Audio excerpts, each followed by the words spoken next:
तो स्वागत है दोस्तों आप लोगों का इमरोज मिल्की आईएएस एकेडमी में। हम लोग गांधी और भगत सिंह पे डिस्कशन कर रहे हैं और डिस्कशन का जो मुख्य बिंदु है कि क्या गांधी जी ने भगत सिंह और उनके साथियों की फांसी की सजा कम करवाने या उसे रुकवाने का कोई प्रयास किया था या नहीं किया था। और मैंने बताया था कि इस पूरे बिंदु को समझने के लिए हमें पूरे टॉपिक को दो भागों में बांटना होगा। एक भाग में हम लोग भगत सिंह के फांसी देने की उस पूरे घटनाक्रम को समझना होगा, क्योंकि इसी दौरान भगत सिंह ने कई सारे पत्र पत्रिकाओं में अपने विचारों को लिखा था जिससे हम जान सकते हैं, समझ सकते हैं, और इस दौरान गांधी जी के क्या रोल था उसे भी हम लोग जान सकते हैं। इसके बाद हम लोग सेकेंड बिंदु पे पहुंचेंगे जहां पे इस बात को जानने का प्रयास करेंगे कि गांधी जी ने कोई प्रयास किया था या नहीं किया था। तो अभी हम लोग पहले बिंदु पे डिस्कशन कर रहे हैं और भगत सिंह के फांसी, उनके साथियों भगत सिंह और साथियों की फांसी देने की जो प्रक्रिया थी, जो पूरी घटनाक्रम थी, उसे हम लोग जानने का प्रयास कर रहे हैं। पिछले लेक्चर में हमने बताया था कि भगत सिंह जेल में रहते हुए 116 दिनों तक भूख हड़ताल पर रहे।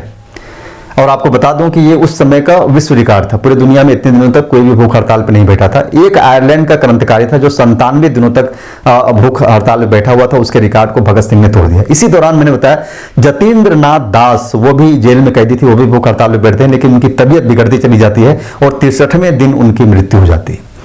उनकी मृत्यु लाहौर में होती है, लाहौर जेल में। लाहौर से हावड़ा कलकत्ता ले जाने के लिए सुभाष चंद्र बोस ने 600 रुपए दिए थे। और जब हावड़ा में जतीन्द्र नाथ दास की डेड बॉडी पहुंचती है तो वहां पे लगभग 6 लाख लोग हावड़ा स्टेशन के बाहर इंतजार कर रहे थे इस शहीद को देखने के लिए, शहीद के दर्शन के लिए। यहां तक चीजों को हम लोगों ने समझ लिया।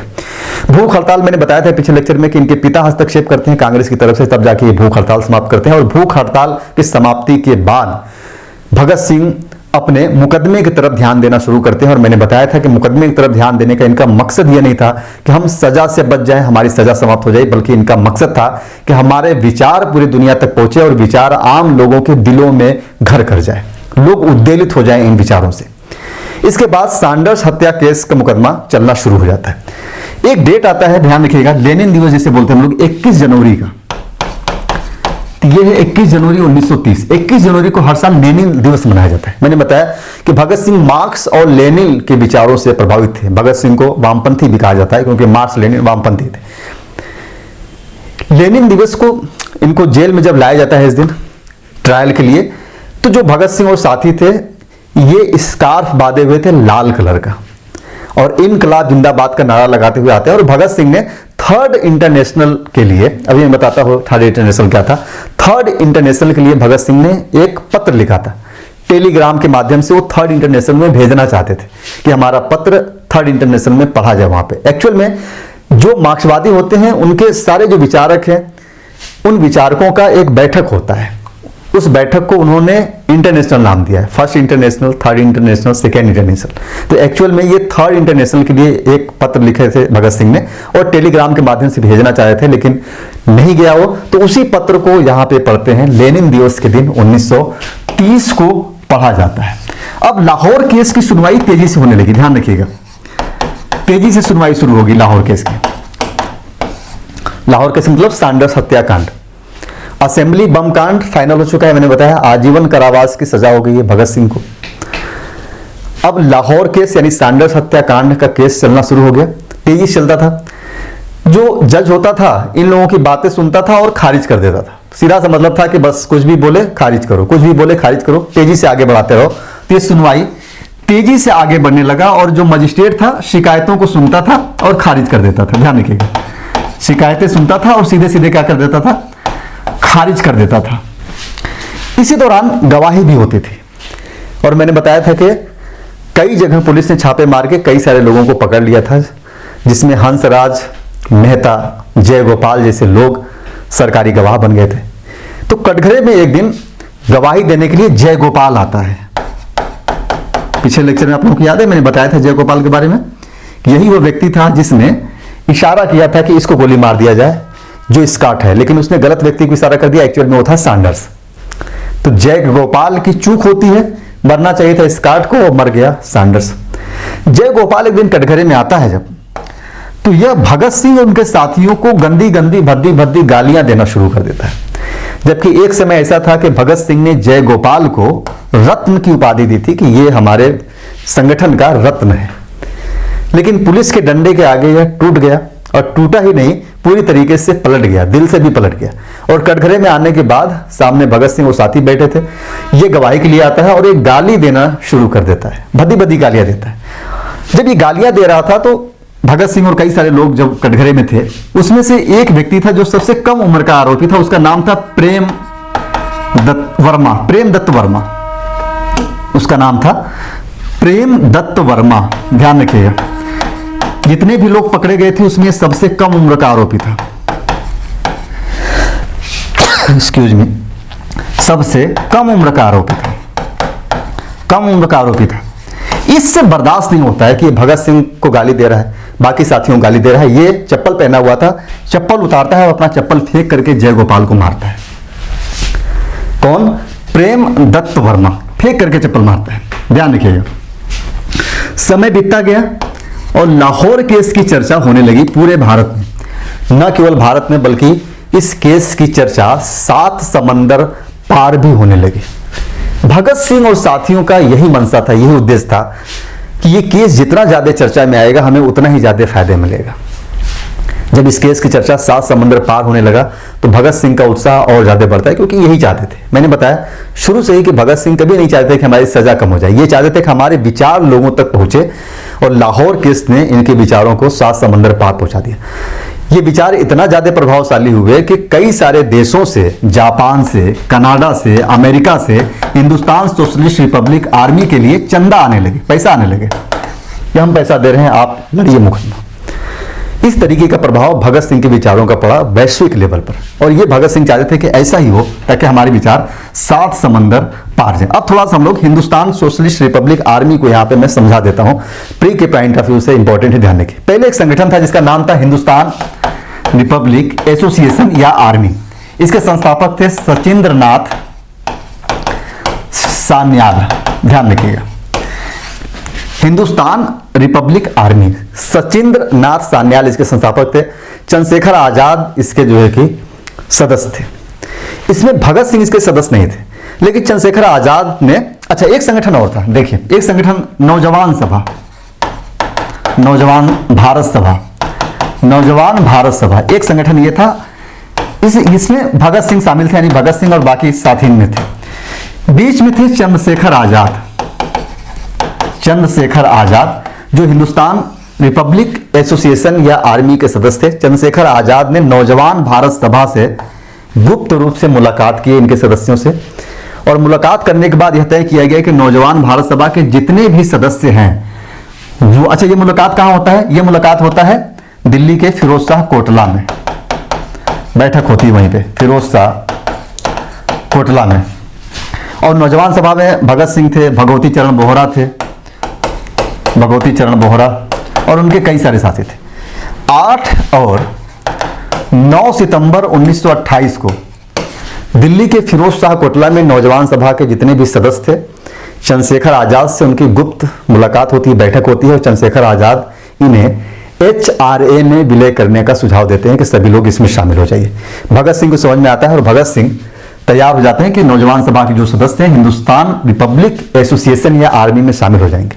लेकिन मैंने बताया कि भगत सिंह के विचारों का जो प्रभाव था इतना गूढ़ था, इतना मजबूत था कि भगत सिंह के विचारों को देखते हुए यह तय किया गया कि जो HRA है उसमें सोशलिस्ट शब्द को ऐड कर दिया जाएगा। तो हिंदुस्तान रिपब्लिक आर्मी कन्वर्ट हो जाएगी नौजवान भारत सभा के शामिल होने के बाद हिंदुस्तान सोशलिस्ट रिपब्लिक आर्मी में, क्योंकि भगत सिंह सोशलिस्ट विचारकों के प्रणेता थे। जिस प्रकार से भगत सिंह भारत में सोशलिस्ट विचार को आगे बढ़ा रहे थे, एक मजबूत प्रभाव रखते थे, और उसी प्रभाव को देखते हुए चंद्रशेखर आजाद और बाकी के साथियों ने तय किया कि भगत सिंह के इन विचारों को देखते हुए हम HRA में सोशलिस्ट शब्द को जोड़ देंगे। तो वही HRA बन गया हिंदुस्तान सोशलिस्ट रिपब्लिक आर्मी। ध्यान रखिएगा, ठीक, हिंदुस्तान सोशलिस्ट रिपब्लिक आर्मी बन गया। और जो नौजवान भारत सभा था वो किसमें हो गया? विलय हो गया, जोड़ दिया गया। कई सारे लोग थे, जैसे कांग्रेस की बात किया जाए तो मोतीलाल नेहरू, रफी अहमद किदवई, नाम याद रखिएगा, कभी कभी पूछ लेते हैं। रफी अहमद किदवई, राजा कालांकर, ये अवध के नवाब थे उसमें। इन सभी लोगों ने जो नौजवान क्रांतिकारी थे उनके साथ एकजुटता दिखाने का प्रयास किया कि हम लोग इनके साथ में, ध्यान रखिएगा, इन्होंने नौजवान क्रांतिकारियों के साथ एकजुटता दिखाने का प्रयास किया। अब आइए देखिए, घटना है मई 1930 की। अभी तक केस चल रहा था कोर्ट में, सेशन कोर्ट में चल रहा था सारे केसेस, लेकिन वायसराय चाह रहा था कि इस केस को जल्दी से जल्दी फाइनल कर दिया जाए, सैंडर्स हत्याकांड को। मई 1930 में तय किया गया कि अब इस केस के लिए ट्रिब्यूनल बनाया जाएगा। ट्रिब्यूनल जानते हैं ना, उसको कम अवधि दिया जाता है, अधिकरण जिसे हम लोग बोलते हैं, पॉलिटी में मैंने पढ़ा है अधिकरण के बारे में। उसका टाइम फिक्स होता है कि कोई भी ट्रिब्यूनल गठित होता है तो उसके पास जो केस जाते हैं, कुछ निश्चित केस उसके पास जाते हैं और एक निश्चित समय में उसको फैसला दे देना होता है। यहां भी तय किया गया कि 5 महीने में फैसला दे दिया जाएगा। तो मई 1930 में वायसराय ने तय किया कि लाहौर जो केस चल रहा है उसके लिए अध्यादेश के माध्यम से एक ट्रिब्यूनल लाया जाएगा। तो यहाँ पे क्या लाया जाता है, अध्यादेश लाया जाता है 1930 में, और अध्यादेश लाकर लाहौर केस की सुनवाई के लिए ट्रिब्यूनल गठित करने की बात की जाती है। ट्रिब्यूनल गठित करने की बात जाती है और यहां पे तय कर दिया गया कि ट्रिब्यूनल जो निर्णय देगा उसके खिलाफ अपील हाई कोर्ट में नहीं किया जा सकता, ना सुप्रीम कोर्ट में किया जा सकता है, सीधे किया जा सकता है कहां पे, प्रिवी काउंसिल में सिर्फ किया जा सकता है, ओनली प्रिवी काउंसिल में, ओनली प्रिवी काउंसिल में अपील हो सकता है। जब यह अध्यादेश लाया गया मई 1930 में तो इसकी आलोचना गांधी जी ने भी किया था। ध्यान रखिएगा, गांधी ने इस अध्यादेश की आलोचना की थी। गांधी ने आलोचना की, किसका, इस अध्यादेश का। पॉलिटी पढ़ाते समय मैंने ऑर्डिनेंस पे खूब डिटेल में डिस्कशन किया है कि अध्यादेश भारत में कई बार लाए, जैसे अभी भी आप लोग देखेंगे कई सारे काम अध्यादेश के द्वारा लाए गए। जैसे वर्तमान घटनाक्रम देखिए, दिल्ली सरकार को लेकर के सुप्रीम कोर्ट का जो निर्णय है उस निर्णय को पलट दिया गया अध्यादेश के माध्यम से। दिल्ली जो बिल लाया गया, अभी देखिए कितना चर्चा में विवादित है कि दिल्ली की जो चुनी हुई सरकार है उसकी शक्तियों को पूरी तरीके से कम कर दिया गया, तो अध्यादेश के माध्यम से किया गया। इसी प्रकार यहां भी अध्यादेश लाया गया और यह तय किया गया कि ट्रिब्यूनल इस केस की सुनवाई करेगी और निश्चित समय में इसको जो है कि डिसीजन देगी और इसके डिसीजन का फिर जो हम अपील करना चाहेंगे तो फिर हाईकोर्ट में नहीं जाएंगे, सिर्फ प्रिवी काउंसिल एकमात्र ऑप्शन होगा, वहां जाएंगे। और यहां भी पता है कि यहां से जो निर्णय आएगा प्रिवी काउंसिल में चेंज नहीं होगा, क्योंकि पहले से सारी चीजें तय थी। अब देखिए, तो ये हो गया 5 मई वह दिन है 1930 का, पुंछ हाउस में, यहीं पे ट्रिब्यूनल बनता है। कहां बनता है, पुंछ हाउस में। कितने जज थे, 3 जज थे, नाम याद रखिएगा। एक जज का नाम था जस्टिस कोल्ड स्ट्रीम, दूसरे जज थे जिनका नाम था जेसी हिल्टन, और तीसरे जज थे आगा खां हैदर, आगा खां हैदर। अब सुनवाई कहां होने लगा, लाहौर केस का मामला ट्रिब्यूनल में होने लगा। कहां पे, पुंछ हाउस में। यही ट्रिब्यूनल के दौरान जब भगत सिंह उनके साथी जब आते थे सुनवाई के दौरान कचहरी में, कोर्ट में, यानी ट्रिब्यूनल के सामने कटघरे में जब आते थे तो वहां पे एक गीत गुनगुनाते हुए आते थे। आपको याद है कौन सा गीत, कौन सा गीत गाते थे, सरफरोशी की तमन्ना अब हमारे दिल में है, सरफरोशी की तमन्ना अब हमारे दिल में है, देखना है जोर कितना बाजुए कातिल में है, वक्त आने दे बता देंगे क्या हमारे दिल में है, हम अभी से क्या बताएं क्या हमारे दिल में। ये गुत होता था, ये गाते हुए लोग आते थे ट्रिब्यूनल के सामने और इनकलाब जिंदाबाद, साम्राज्यवाद मुर्दाबाद के नारे खूब लगाए जाते थे ट्रिब्यूनल में। अब ध्यान रखिए क्या हो गया, कोर्ट में जो अभियोजन पक्ष है, अभियोजन पक्ष समझ रहे हैं, एक होता है अभियोजन, एक होता है प्रतिवादी। अभियोजन पक्ष उसे होता है जो दोष लगाता है, दोष को सिद्ध करने का प्रयास करता है। यानी भगत सिंह ने लाहौर कांड जो किया है, सैंडर्स की हत्या किया है, तो अभियोजन पक्ष कहेगा कि हाँ इन्होंने हत्या किया है, इनके दोष को लगाने का प्रयास करेगा। प्रतिवादी होता है जो अभियोजन पक्ष का प्रतिवाद करता है कि नहीं ऐसा नहीं किया गया। तो अभियोजन पक्ष यानी सीधा सा मतलब सरकार, ब्रिटिश सरकार के जो पक्ष थे, उन्होंने यह तय किया कोर्ट में, यह बताया कि 5 जो आरोपी पकड़े गए हैं, यानी जो आरोपी पकड़े गए हैं उसमें से 5 आरोपी गवाह बन गए हैं और कहा गया कि 5 आरोपी जितने लोगों का नाम तय किया गया है वो फरार हैं और 18 जो आरोपी हैं वो हाजिर हैं। तो कुल कितने हो गए, 18 ये 5 ये 5 ये, तो 18 10 28 लोगों को नामजद किया गया था लाहौर कांड के लिए, जिसमें से 5 को फरार घोषित कर दिया गया और 5 आरोपी बताए, 18 आरोपी बताया गया कि अभी हैं, मौजूद हैं, हाजिर हैं, और 5 जो आरोपी हैं वो सरकारी गवाह बन गए, जिसमें जय गोपाल और हंसराज ये 2 प्रमुख व्यक्ति हैं, बहुत ही महत्वपूर्ण व्यक्ति हैं, ध्यान रखिएगा, गवाह बन गए। देखिए अब आते हैं अभियोजन पक्ष की कहानी कि अभियोजन पक्ष ने लाहौर कांड के लिए क्या कहानी गढ़ी। इसे आप लोग सुनते हैं ना, जब पुलिस पकड़ती है तो एक कहानी गढ़ के बताती, कोई कांड होता है तो पुलिस अपनी कहानी मीडिया में आके बताती है कि इस तरीके से यहाँ चोरी हुई, डकैती हुई। इस कहानी को, उस कहानी के आधार पुलिस के पास कुछ होते हैं कि ये लोग पकड़े गए, ऐसे बताया उसे होता है। ऐसे यहाँ पे अभियोजन पक्ष ने 3 गवाहों के आधार पर, बेसिकली 2 गवाह प्रमुख रूप से, लेकिन 3 गवाहों के आधार पर लाहौर कांड की पूरी कहानी गढ़ दी कि ऐसे ऐसे लाहौर कांड हुआ। ये तीनों गवाह का नाम याद रखिएगा। एक तो हो गया जय गोपाल, नाम आप लोग पता होगा। दूसरा हंसराज, तीसरा फणींद्रनाथ घोष। फणींद्रनाथ घोष, ये 3, हालांकि गवाह 5 बनते हैं, लेकिन 3 प्रमुख गवाह थे और 3 में से भी 2 बहुत प्रमुख, बहुत ही कीमती गवाह थे, जय गोपाल और हंसराज। ये बहुत ही कीमती गवाह थे। फिर इसके देखिए आगे होता है 10 जुलाई 1930 को ट्रिब्यूनल 18 आरोपियों में से 15 आरोपियों के खिलाफ दोष सिद्ध कर देती है। कुल कितने आरोपी थे? 18 में से दोष, किसको दोषी माना जाता है? दोषी माना जाता है 15। इनके ऊपर आरोप तय हो जाता है कि ये शामिल होते हैं। 3 व्यक्ति इसमें से इनको छोड़ दिया गया था, ये इंपॉर्टेंट है। कौन कौन व्यक्ति थे? 3, ध्यान रखिए। आपको पता है असेंबली बम कांड में बटुकेश्वर दत्त भी गिरफ्तार हुए थे। भगत सिंह को तो फांसी हो गई थी, उम्र कैद की असेंबली बम कांड में, लेकिन बटुकेश्वर दत्त को जो सजा हुई थी वो देश निकाला की सजा हुई थी। उनको देश से आजीवन बाहर निकालने की सजा दी गई थी। और बटुकेश्वर दत्त को भी लाहौर केस में आरोपी बनाया गया था। लेकिन जब फाइनली जो आरोप तय करने की बातें होती है तो 3 लोगों को बाहर कर दिया जाता है। 3 लोगों में एक बटुकेश्वर दत्त भी थे। तो 3 लोग कौन कौन थे? एक थे आज्ञाराम, दूसरा था सुरेंद्र पांडे।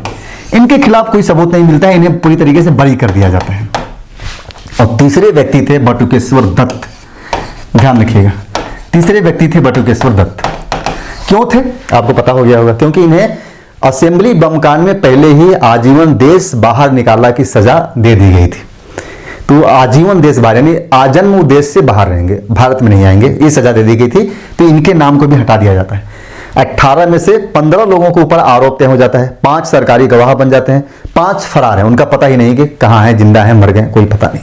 ध्यान रखिए, ये चीजें होगी, कितने फरार हो गए। ठीक, अब देखिए 26 अगस्त 1930 इस दिन पूरी गवाही हो गई। सरकार की तरफ से जो गवाही दिलाई जा रही थी कि ये लोग शामिल हैं दोष सिद्ध करने के लिए, 26 अगस्त को पूरी गवाही कंप्लीट हो गई, गवाही समाप्त हो। किसके तरफ से? अभियोजन पक्ष की तरफ से। अब सवाल उठता है कि प्रतिवादी पक्ष के लोगों ने कोई गवाही दी या नहीं दी। प्रतिवादी पक्ष मतलब भगत सिंह की तरफ से।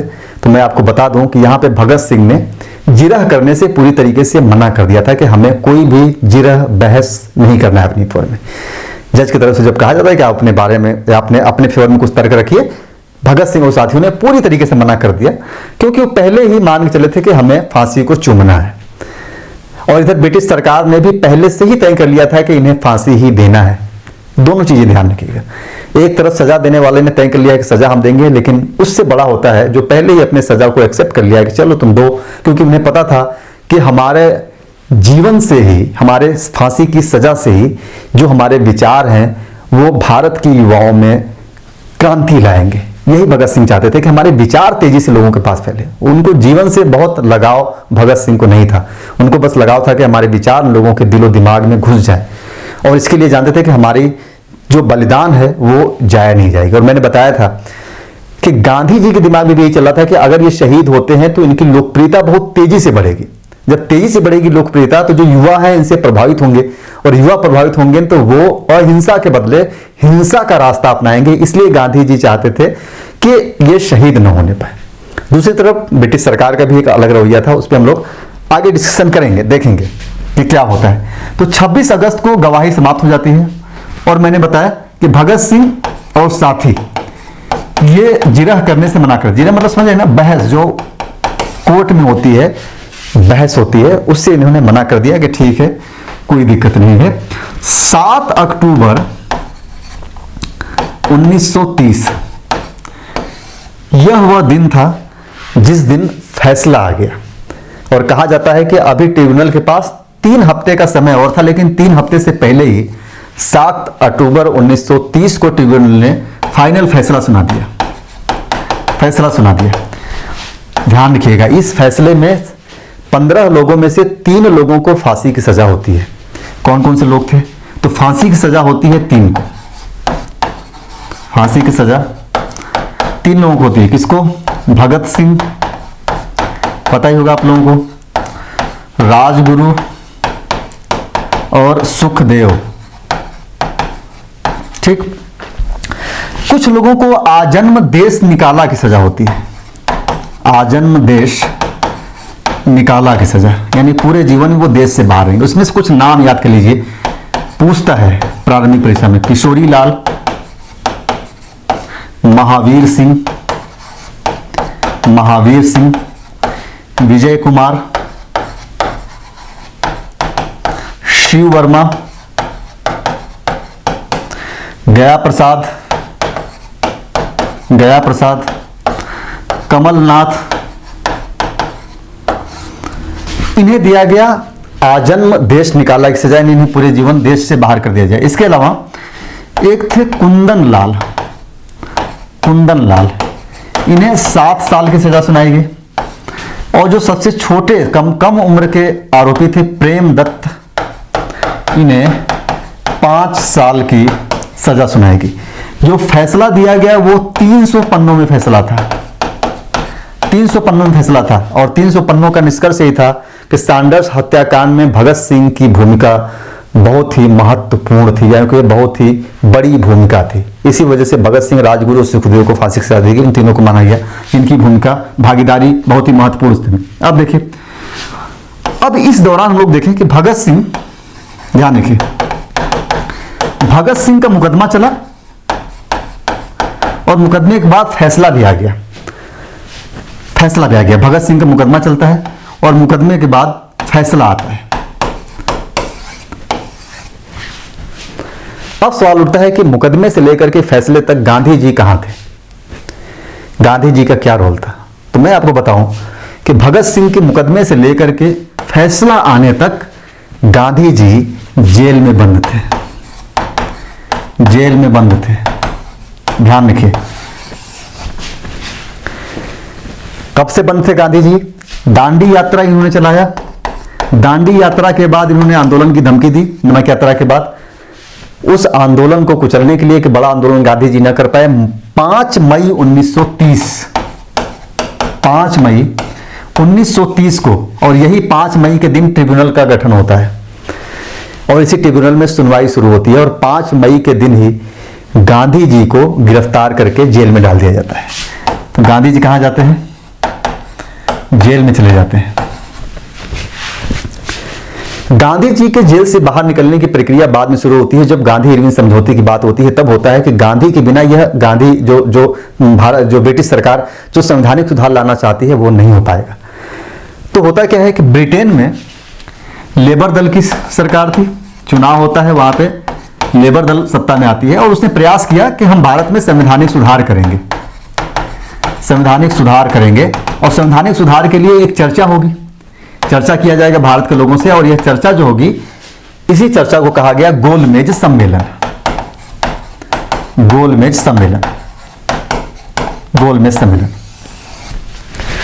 इस गोलमेज सम्मेलन में अभी तक गांधी की जो भूमिका रही भारत में, एक बड़ी भूमिका थी। भारत में गांधी जी ने कई सफल आंदोलन किए, बड़े आंदोलनों का नेतृत्व किया। तो इस समय सरकार ये जानती थी, ब्रिटिश सरकार, कि गांधी के बिना गोलमेज सम्मेलन संभव नहीं है, क्योंकि गांधी थे इस समय जेल में। तो गांधी को मनाने के लिए कि सम्मेलन में भाग लें, सप्रू और जयकर जाते हैं जेल में ही, ब्रिटिश सरकार से अनुमति लेकर के उनसे चर्चा करते हैं। तो गांधी जी से जेल में ही मिलने जाते हैं कौन? सप्रू और M.R. जयकर। ये सारी चीजें हमने मॉडर्न इंडिया में पढ़ाई थी। M.R. जयकर वायसराय से अनुमति लेकर के गांधी जी से मिलने जाते हैं। वहां पे लंबी वार्ता होती है, ध्यान रखिएगा, बातचीत चलती है इस गोलमेज सम्मेलन को लेकर के, भारत में संवैधानिक सुधारों को लेकर के। क्योंकि गांधी जी जब तक शामिल नहीं होते इस सम्मेलन में, ये सम्मेलन सफल भी नहीं हुआ। आपको पता है, पहले दूसरे सम्मेलन में शामिल ना होने की वजह से सम्मेलन सफल नहीं होता। पहले और तीसरे सम्मेलन में, दूसरे में शामिल होते। लंबी वार्ता होती है। तो गांधी जी ने कुछ शर्तें रखी कि हम वार्ता में तभी भाग लेंगे, जैसे इन्होंने बताया, कई सारे शर्तें रखी। उन्होंने कहा कि पहले तो वायसराय हमारे पूर्ण स्वराज के लक्ष्य को माने, पूर्ण स्वराज के लक्ष्य को माने, लक्ष्य को स्वीकार करें। इसके अलावा गांधी जी ने कहा कि नमक अगर कोई बना रहा है तो नमक कर अगर कोई नहीं दे रहा है, नमक कर के उल्लंघन में जो दंडात्मक दंड देने का प्रावधान किया गया है वो समाप्त कर दिया जाए। तो नमक कर के संदर्भ में, नमक कर के संबंध में दंडात्मक प्रावधान को समाप्त कर दिया जाए, दंडात्मक प्रावधान को समाप्त कर दिया जाए, समाप्त कर दिया जाए। इसके अलावा गांधी जी ने कहा जितने भी राजनीतिक कैदी हैं, ध्यान रखिएगा यहीं से विवाद शुरू होता है, जितने भी राजनीतिक कैदी हैं उनको रिहा कर दिया जाए, रिहा कर दिया जाए। ये सारी बातें गांधी जी के द्वारा किया गया सप्रो जयकर से। अगर ये सब चीजें होती है तो वार्ता में हम शामिल होंगे, लेकिन कई सारे मुद्दे पर बातें नहीं बन पाई और अंततः क्या होता है कि गांधी जी वार्ता से इनकार कर देते हैं। ध्यान रखिएगा, सरकार से वार्ता करने से इनकार कर देते हैं, वार्ता करने से इनकार कर देते हैं, इनकार कर देते हैं। गांधी जी के बिना ही प्रथम गोलमेज सम्मेलन होता है 12 नवंबर 1930 को, प्रथम गोलमेज सम्मेलन होता है 12 नवंबर 1930 को सम्मेलन हुआ। इसमें गांधी जी भाग नहीं लेते हैं और मैंने बताया था कि यह सम्मेलन बहुत ही सफल नहीं रहा, सम्मेलन सफल नहीं रहा। ब्रिटिश सरकार चाहती थी कि हम सम्मेलन को सफल बनाएं और इस वजह से ब्रिटिश सरकार ने तय किया कि हम गांधी जी को जेल से रिहा करेंगे। और गांधी जी रिहा होते हैं 1931 में 26 जनवरी 1931 को।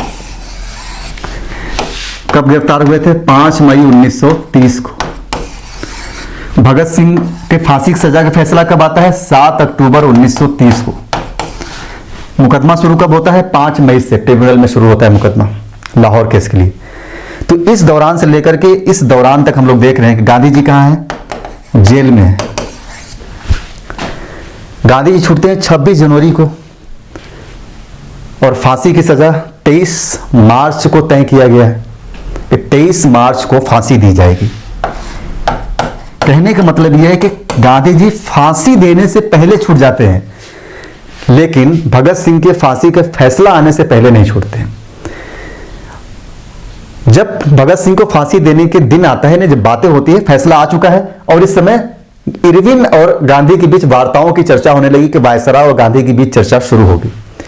और इसी चर्चा में जो भारत के लोग थे वो गांधी की तरफ आस लगाए बैठे थे कि अब भगत सिंह और साथियों को कोई बचा सकता है तो सिर्फ एक ही व्यक्ति बचा सकता है, वो गांधी बचा सकता है। उनके लिए मौका भी अच्छा था क्योंकि लेबर दल की जो सरकार थी वो भारत में संवैधानिक सुधार करना चाहती थी कि धीरे धीरे संवैधानिक सुधार किया जाए और इसके लिए उसे पता था कि गांधी की एक महत्वपूर्ण भूमिका हो सकती है इस संवैधानिक सुधार के लिए। और यही वजह था कि वो गांधी से चाहते थे कि गांधी कांग्रेस की तरफ से गोलमेज सम्मेलन में शामिल हो। जब गांधी जी पहले गोलमेज सम्मेलन में शामिल नहीं होते हैं, गोलमेज सम्मेलन विफल हो जाता है, कोई निर्णय नहीं निकलता, तो सरकार दबाव में आ जाती है और उसी दबाव में आकर के गांधी जी को रिहा कर देती है ताकि वो अगले गोलमेज सम्मेलन में शामिल हो। गांधी जी फिर दूसरे गोलमेज सम्मेलन में शामिल होते हैं, लेकिन वह गोलमेज सम्मेलन भी बहुत ज्यादा सफल नहीं माना जा सकता। कुछ लोग आलोचना करते हैं, कुछ लोग उसके फेवर में जाते हैं। तो आइए आगे बढ़ते हैं, यहां तक चीजें समझिए। ठीक, देखिए अब क्या होता है कि 26 जनवरी 1930 को रिहा कर दिया गया। जब 26 जनवरी 1931 को जब गांधी जी रिहा होते हैं तो रिहा होने के बाद आते हैं इलाहाबाद में वो, और इलाहाबाद में इन्होंने भगत सिंह और साथियों को जो फांसी दिया गया उसका इन्होंने आलोचना किया, विरोध किया कि यह फांसी की सजा नहीं दी जानी चाहिए। और इस विरोध में गांधी जी ने कहा कि यह हमारी व्यक्तिगत राय है। ध्यान रखिएगा, यहाँ ये वर्ड बहुत ही इंपॉर्टेंट है। जब कहा जा रहा है कि गांधी जी कह रहे हैं यह हमारी व्यक्तिगत राय है। एक राय क्या होता है? सार्वजनिक राय होता है। सार्वजनिक राय का मतलब क्या हो गया कि अगर हमारी वायसराय से वार्ता हो रही है तो हम इसे एक शर्त के रूप में शामिल करेंगे। गांधी इरविन समझौते की बातें हो रही है, इरविन वायसराय है, तो होगा कि अगर हम इरविन से बात करेंगे तो एक शर्त ये रखेंगे कि वार्ता अगर होगी, वार्ता सफल तभी होगी जब भगत सिंह के फांसी, उनके साथियों की फांसी की सजा को टाल दिया जाए या कम कर दिया जाए। ये होता है सार्वजनिक शर्त कि हम इसे रखेंगे एक शर्त के रूप में। लेकिन जब कहा जाता है कि ये हमारी व्यक्तिगत राय है तो इसका मतलब कि हमारी अंतरात्मा की आवाज है।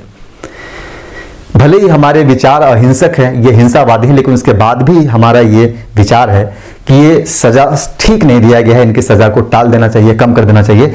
गांधी जी ने यहाँ पे इलाहाबाद में कहा कि हमारी व्यक्तिगत राय है, लेकिन गांधी जी ने यह भी कहा कि अगर हमारी वायसराय से बात होती है तो हम इसे शर्त के रूप में शामिल नहीं करेंगे, लेकिन हम भावनात्मक रूप से आम लोगों की मांग को देखते हुए ये बात हम रखेंगे, लेकिन शर्त के रूप में नहीं, यानी उस चर्चा का विषय नहीं होगा, वो चर्चा से इतर होगा, औपचारिक नहीं होगा, बल्कि अनौपचारिक रूप से हम उस पर चर्चा करेंगे। इस वर्ड को ध्यान रखिएगा, औपचारिक नहीं बल्कि अनौपचारिक। जैसे कि दो लोग अगर मिलकर के बातें कर रहे हैं, जैसे मान लीजिए दो राष्ट्राध्यक्ष अगर मिल रहे हैं, तो कुछ बातें होती है औपचारिक, जो लिखित होता है पहले से ऑन रिटन कि हमें इन मुद्दों पे बातें करना है। कुछ बातें होती है अनौपचारिक, जैसे कि हालचाल पूछ लिए कि घर परिवार कैसे हैं, बच्चे कैसे हैं, तो ये अनौपचारिक बात है। बोले नहीं मैं तो बड़ी दुख में हूं, तो आप उससे दुख में संवेदना व्यक्त करते हैं, तो ये अनौपचारिक हो गया। औपचारिक क्या हो गया कि मान लीजिए रक्षा सौदे बातें हो रही, तो रक्षा सौदे से जुड़े हुए मुद्दे बात करेंगे, जो भी मुद्दा है वहां पे। तो यहां पे गांधी जी ने कह दिया कि ये अनौपचारिक बात होगी, यानी कि हम उन्हें व्यक्तिगत रूप से बात करेंगे इस पे, जो हमारे बातचीत का हिस्सा नहीं होगा। जब हम बात करेंगे तो उसका बातचीत का हिस्सा नहीं। क्यों ऐसा गांधी जी ने कहा, मैं आगे अभी डिस्कशन करूंगा इस पे, आगे मैं चर्चा करूंगा कि आखिर ऐसा क्यों कहा गया। देखिए अब सवाल उठता है कि भगत सिंह ने फांसी की सजा, भगत सिंह के पिताजी उन्होंने अपील किया था फांसी की सजा के विरुद्ध, और मैंने बताया कि ट्रिब्यूनल के विरुद्ध अपील हो सकता है कहां पे, सिर्फ और सिर्फ प्रिवी काउंसिल में। भगत सिंह के पिता किशन सिंह थे, सरदार किशन सिंह, चूंकि पुत्र है, मोह माया है। अलग चीज है कि पुत्र नहीं चाहता कि हमारे सजा की अपील किया जाए, हमारी सजा समाप्त हो, लेकिन एक बाप का दिल चाहता है कि नहीं, हमारा जो पुत्र है अभी 21 वर्ष का नौजवान है, इसे अभी फांसी नहीं होनी चाहिए। तो वो अपील करते हैं प्रिवी काउंसिल में, लेकिन वहां से अपील हो जाती है खारिज। प्रिवी काउंसिल से अपील जो है कि खारिज हो जाती है। कब खारिज होती है? फरवरी की बात है, ये ध्यान रखिएगा। 11 फरवरी को प्रिवी काउंसिल से अपील हो जाती है खारिज। उसके बाद 27 फरवरी को एक विस्तृत आदेश दे दिया जाता है फांसी को लेकर के। 27 फरवरी, और मैंने बताया कि 23 मार्च को फांसी की डेट तय की गई थी कि 23 मार्च। हालांकि फांसी की सजा होता है कि 2 दिन पहले ही दे दिया गया जल्दबाजी में भगत सिंह के, ताकि लोगों का आक्रोश न बढ़ने पाए, इस वजह से जल्दी जल्दी फांसी दे करके उनको जो है कि खाके सुपुर्द कर दिया गया। तो वो चीजें हैं, बस ध्यान रखिएगा 23 मार्च को उनकी सजा हो जाती है। इस पूरे घटनाक्रम के दौरान अगर हम भगत सिंह की बात करें तो भगत सिंह के कई सारे पत्र सार्वजनिक हुए, लिखे उन्होंने, कई सारे पत्र उन्होंने लिखा, कई सारे लेख उन्होंने लिखा, जेल में रहते हुए उन्होंने डायरी लिखी। इन सभी जगहों पे जब आप पढ़ते हैं इन सब लेख पत्रों को, तो भगत सिंह, मैंने बताया कि ये अपनी सजा को माफ करवाना या कम करवाना नहीं चाहते थे, माफ करवाना नहीं चाहते थे, और नहीं ये ब्रिटिश सरकार से माफी मांगना चाहते थे, तो माफी मांग के हम अपनी सजा को कम करा ले। कहीं भी नहीं भगत सिंह ने ख्वाहिश किया कि मैं अभी जिंदा रहना चाहता हूं। इनकी सिर्फ एक ही ख्वाहिश थी कि इनके जो विचार हैं वो विचार आम लोगों तक पहुंच जाए, जो इनके उद्देश्य हैं वो उद्देश्य भारत का युवा जान जाए क्या उद्देश्य है, किस प्रकार के समाज का निर्माण करना चाहते हैं, किस प्रकार के देश का निर्माण करना चाहते हैं। और मैंने बताया कि भगत सिंह के विचारों में कहीं न कहीं हिंसा था, हिंसा को लेकर के चलते थे कि हिंसा के माध्यम से हम आजादी पा सकते हैं। और भगत सिंह ने अहिंसा का आलोचना भी किया, गांधी की अहिंसा का भी उन्होंने खुद करके आलोचना की, गांधी के अहिंसा का उन्होंने आलोचना किया था कई बार कि ये आदर्शवादी अहिंसा का दौर अब समाप्त हो चुका है, ये हिंसा का दौर है। दोनों के विचारों की बात किया जाए तो अहिंसा और हिंसा कहीं से भी मिलते ही नहीं है, विचार कहीं से भी नहीं मिलते। गांधी और भगत सिंह के विचार मिलते ही नहीं है कहीं। जबकि अगर मार्क्स की हम लोग बात करें तो मार्क्स हिंसा की बात करता है, लेकिन मार्क्स जब राज्य का स्वरूप का बात करता है कि राज्य का स्वरूप क्या होगा, तो यहां पे गांधी इससे मिल जाते हैं। क्योंकि गांधी की जो राज्य का स्वरूप है, गांधी जिस राज्य की कल्पना करते हैं कि किस प्रकार का राज्य बनेगा, देश बनेगा, वहां पे मार्क्स और गांधी में कई समानताएं देखने को मिल जाती। लेकिन वही जब हम भगत सिंह की बात करें तो भगत सिंह यहां पे भी गांधी से समानता नहीं रखते। भगत सिंह चाहते थे कि जो राज्य हो सोशलिस्ट राज्य हो, समाजवादी राज्य हो, जबकि गांधी चाहते थे कि एक साम्यवादी व्यवस्था हो जहां पे स्टेट पुलिस हो ही ना। भगत सिंह ऐसा नहीं चाहते थे कि स्टेट ना हो, वो चाहते थे समाजवादी राज्य हो, समाज के निचले तबके का ध्यान रखने वाला राज्य हो, उनके लिए कार्य करने वाला राज्य हो, ऐसा ना हो कि राज्य में कुछ हो ही ना। तो भगत सिंह और गांधी में यहां पर भी कोई समानता इनके विचारों में नहीं मिलती है। लेकिन इसके बाद भी मैंने बताया कि गांधी का एक लक्ष्य था अहिंसा को लेकर के लक्ष्य था ही, लेकिन उसके साथ ही उनका विचार था कि चाहे जितना भी बड़ा पापी हो, आप उसके पाप से नफरत करिए लेकिन उस व्यक्ति से नफरत मत करिए। यानी पाप से नफरत करिए लेकिन पापी से नहीं। इसलिए गांधी जी बोलते हैं कि मैं सिर्फ भगत सिंह के नहीं बल्कि जितने भी लोग हैं, मैं मतलब पूरी तरीके से फांसी की सजा के ही खिलाफ हूं। ऐसा नहीं कि मैं सिर्फ भगत सिंह के लिए बोल रहा हूं कि फांसी न दिया जाए। मैंने कहा कि मैं फांसी की सजा के ही विरुद्ध हूं। मैं चाहे कोई व्यक्ति, उसको फांसी होना ही नहीं चाहिए। जो फांसी की सजा है उसी के खिलाफ थे गांधी। कि कोई होता, बोले मेरा भी हत्यारा होता तो हम उसके भी फांसी के खिलाफ है, कि उसे भी फांसी दिया जाए। तो इस वजह से गांधी जी और भगत सिंह में विचारों में असमानता होते हुए भी गांधी जी का यह विचार था कि फांसी की सजा नहीं होनी चाहिए। उन्होंने आलोचना भी किया। अब मूल प्रश्न की तरफ हम लोग बढ़ेंगे नेक्स्ट लेक्चर में कि भगत सिंह की सजा को माफ कराने के लिए गांधी ने क्या प्रयास किए। तो ये हम लोग नेक्स्ट लेक्चर में देखेंगे और कोशिश करेंगे कि नेक्स्ट लेक्चर में ही इस पूरे टॉपिक को एंड कर दिया जाए। थोड़ा सा लंबा होगा लेकिन समझ लेंगे हम लोग कि गांधी ने क्या प्रयास किया। यहां तक के लेक्चर में उम्मीद है आप समझ गए होंगे कि भगत सिंह का क्या राय था, क्या विचार था, क्या प्रयास था अपनी सजा को लेकर के, बाकी चीजों को लेकर। गांधी के बारे में मैंने बता दिया कि वो कब तक जेल में रहे। फिर वायसराय से चर्चा होनी शुरू होती है। वहां पे एक बात उन्होंने इलाहाबाद में ही बोल दिया था कि मेरी व्यक्तिगत राय है कि सजा समाप्त कर दिया जाए या कम कर दिया जाए। अब जब चर्चा होगी, इरविन से बातचीत होगी, तो उस बातचीत के दौरान गांधी जी की क्या बातें निकल करके आती हैं, क्या बातें करते हैं, क्या बातें नहीं करते हैं, क्या प्रयास करते हैं, कितने बार उन्होंने प्रयास किया, ये सारी चीजें हम लोग नेक्स्ट लेक्चर में जानने का प्रयास करेंगे। आप लोगों को अगर लेक्चर अच्छा लगे, पसंद आए तो आप लोग बताइएगा जरूर कमेंट करके और अपने दोस्तों को शेयर करके। बाकी आप लोगों को मैं अच्छा जाते जाते आपको बता दूं कि अगर आप तैयारी कर रहे हैं, चाहे सिविल सर्विसेज की तैयारी कर रहे हो या फिर नेट, जेआरएफ, टीजीटी, पीजीटी की तैयारी कर रहे हो, तो बेसिकली टीजीटी, पीजीटी के लिए हिस्ट्री का पूरा कोर्स मिल जाएगा आपको। पढ़ लेंगे आप लोग, पेपर सॉल्व कर लेंगे, आपको अलग से कुछ पढ़ने की जरूरत नहीं। ताकि मैंने बहुत ही डीप में हिस्ट्री पढ़ाया है। मॉडर्न हिस्ट्री मैंने प्री कम मेन से पढ़ाया है ताकि सिविल सर्विसेज के लिए भी काम आ जाए। एंसेस हिस्ट्री आप देख लीजिए, पूरे यूट्यूब के इतिहास में उतने डीप में जाकर किसी ने नहीं पढ़ाया होगा। मैंने लगभग 150 लेक्चर में प्राचीन इतिहास को पढ़ाया, तो आप उसकी गहराई को समझ सकते हैं। एक बार अगर मेहनत से पढ़ लेंगे तो आपको दोबारा जिंदगी में इतिहास पढ़ने की जरूरत नहीं होगी। बाकी के सिविल सर्विसेज के पर्पज से, चाहे वो स्टेट पीसीएस हो या यूपीएससी हो, आपको इंडियन पॉलिटी और कॉन्स्टिट्यूशन मिल जाएगा जो प्री कम मेंस है, लगभग 200 से ज्यादा लेक्चर में है। आपको फिजिकल और इंडियन ज्योग्राफी मिल जाएगा जो प्री कम मेंस के हिसाब से है, जीएस मेंस के लिए भी काम आ जाएगा। इंडिया आफ्टर इंडिपेंडेंस में अभी 65 लेक्चर हुए, 65 लेक्चर हुए आजादी के बाद भारत में, वो भी आपको मिल जाएगा। इसके अलावा इकोलॉजी एनवायरनमेंट 60-65 लेक्चर में है, पढ़ लेंगे, सारे कॉन्सेप्ट क्लियर हो जाएंगे। बस आपको करेंट से अपडेट कर देना है, कितने नेशनल पार्क हो गए, कितने टाइगर रिजर्व हो गए, ये सारी चीजें बस अपडेट कर देना है। बाकी सारी अवधारणाएं आपकी यहाँ पे क्लियर हो जाएंगी।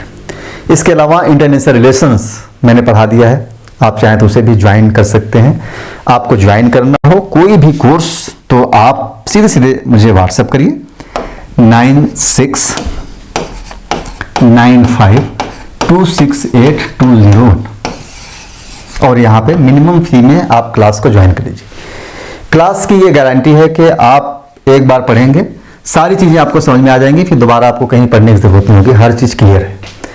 बहुत ही डिटेल में, बहुत ही आराम से मैं पढ़ाता हूँ, लिख करके सारे नोट्स में बनवाता हूँ। मैं पीडीएफ फाइल नहीं देता आप लोगों को, ताकि मुझे पता है पीडीएफ कोई नहीं पढ़ पाता है, रखा रह जाता है। मेरा सीधा सा उद्देश्य है कि आप लिखिए, कॉपी पे नोट्स बनाइए, मेहनत करिए, सफल होइए। बहुत सारे बच्चे आए, पढ़े, सफल हुए, पीसीएस से लेकर के कई सारे एग्जामों में। आप भी एक बार जुड़िए, मेहनत करिए और सफल हुइए। तो मिलते हैं हम लोग नेक्स्ट लेक्चर में, जो आखिरी लेक्चर होगा इस सीरीज का। इसके बाद हम लोग नेहरू पटेल पे हम लोग डिस्कशन करेंगे। फिर बंटवारे की कहानी को लेकर भी मैं एक सीरीज लाऊंगा, जिसमें लगभग 7-8 लेक्चर में हम लोग पूरे बंटवारे की कहानी को भी समझने का प्रयास करेंगे। तो मिलते हैं हम लोग नेक्स्ट लेक्चर में।